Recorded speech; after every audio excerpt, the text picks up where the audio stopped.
Bhojshala complex में हिंदुओं को प्रवेश देने के हाईकोर्ट के आदेश पर कांग्रेस प्रवक्ता सुरेंद्र राजपूत ने प्रतिक्रिया देते हुए कहा कि भारतीय जनता पार्टी शासित राज्य बेरोजगारी और महंगाई जैसे मुद्दों पर जनता को जवाब नहीं दे पा रहे हैं। उन्होंने आरोप लगाया कि असली मुद्दों से ध्यान हटाने के लिए धार्मिक मामलों को हवा दी जा रही है। सुरेंद्र राजपूत ने कहा कि चूंकि मामला सुप्रीम कोर्ट में जाने वाला है, इसलिए अंतिम फैसला आने तक सभी पक्षों को संयम बरतना चाहिए। उन्होंने कहा कि अदालत के अंतिम निर्णय से पहले किसी भी तरह से हिंदू मुस्लिम या सांप्रदायिक रंग देने की कोशिश नहीं होनी चाहिए।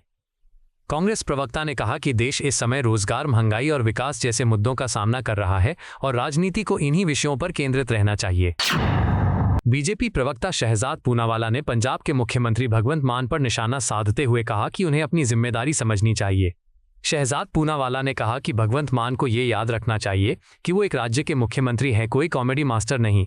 उन्होंने आरोप लगाया कि मुख्यमंत्री गंभीर राजनीतिक और प्रशासनिक मुद्दों पर भी हल्के अंदाज में बयान देते हैं, जो पद की गरिमा के अनुरूप नहीं है।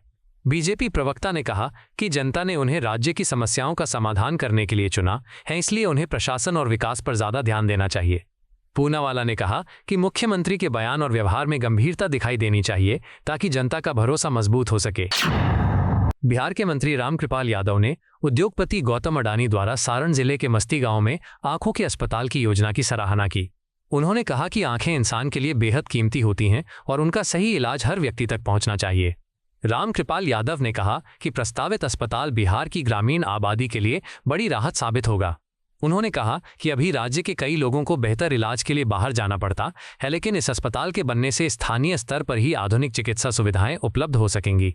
मंत्री ने कहा कि स्वास्थ्य क्षेत्र में इस तरह के निवेश से आम लोगों को सीधा फायदा मिलेगा। बिहार भाजपा प्रदेश अध्यक्ष संजय सरावगी ने वैश्विक ऊर्जा संकट को देखते हुए ईंधन की खपत कम करने की अपील की।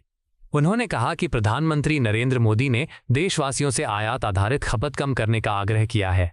संजय सरावगी ने कहा कि पार्टी स्तर पर भी कार्यकर्ताओं और नेताओं को डीजल और पेट्रोल का कम से कम इस्तेमाल करने के निर्देश दिए गए हैं। उन्होंने कहा कि दुनिया इस समय बड़े वैश्विक संकट से गुजर रही है, जिसका असर भारत पर भी पड़ सकता है। बीजेपी नेता ने कहा कि ऊर्जा बचत केवल सरकार की जिम्मेदारी नहीं, बल्कि हर नागरिक की जिम्मेदारी है। उन्होंने लोगों से सार्वजनिक परिवहन, कार पूलिंग और वैकल्पिक साधनों के इस्तेमाल को बढ़ावा देने की अपील की। हिमाचल प्रदेश के गवर्नर कविंदर गुप्ता ने वैश्विक संकट और प्रधानमंत्री नरेंद्र मोदी के विदेश दौरे पर प्रतिक्रिया देते हुए कहा कि दुनिया इस समय बड़े आर्थिक और ऊर्जा संकट का सामना कर रही है। उन्होंने कहा कि भारत भी इस स्थिति से प्रभावित है और इसी कारण प्रधानमंत्री मोदी ने 5 देशों के दौरे की योजना बनाई है। कविंदर गुप्ता ने कहा कि यूएई के साथ हुए समझौते से भविष्य में ऊर्जा और व्यापार से जुड़ी कई चिंताओं का समाधान निकल सकता है। उन्होंने कहा कि भारत लगातार अंतर्राष्ट्रीय स्तर पर अपनी कूटनीतिक भूमिका मजबूत कर रहा है ताकि देश के हित सुरक्षित रह सके। गवर्नर ने कहा कि वर्तमान वैश्विक परिस्थितियों में मजबूत विदेश नीति और अंतर्राष्ट्रीय सहयोग बेहद जरूरी हो गया है। उन्होंने उम्मीद जताई कि प्रधानमंत्री के दौरे से भारत को आर्थिक और रणनीतिक स्तर पर फायदा मिलेगा।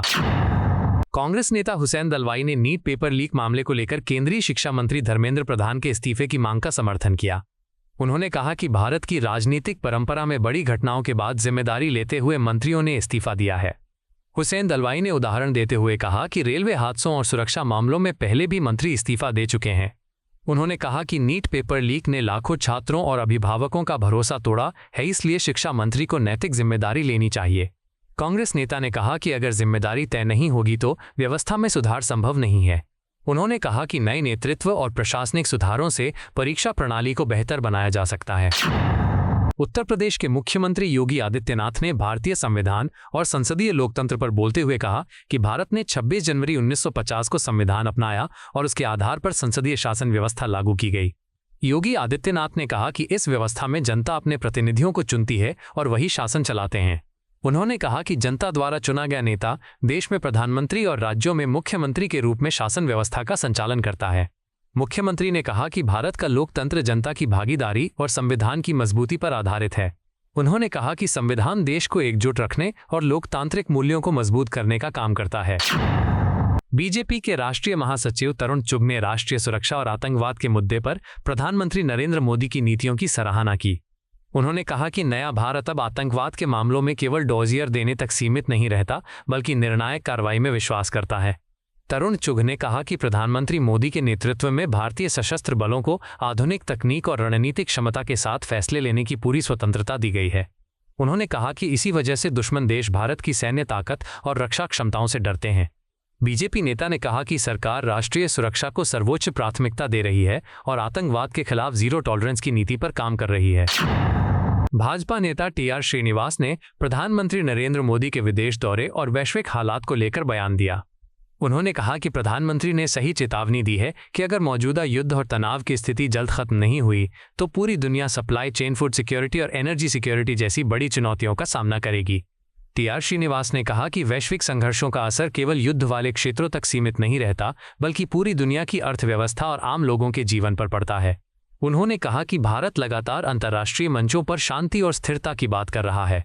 भाजपा नेता ने कहा कि प्रधानमंत्री मोदी की विदेश नीति का उद्देश्य भारत के हितों की रक्षा के साथ साथ वैश्विक स्थिरता बनाए रखना भी है। आपको यह वीडियो पसंद आया हो तो इसे लाइक करें, हमारे चैनल को सब्सक्राइब करें।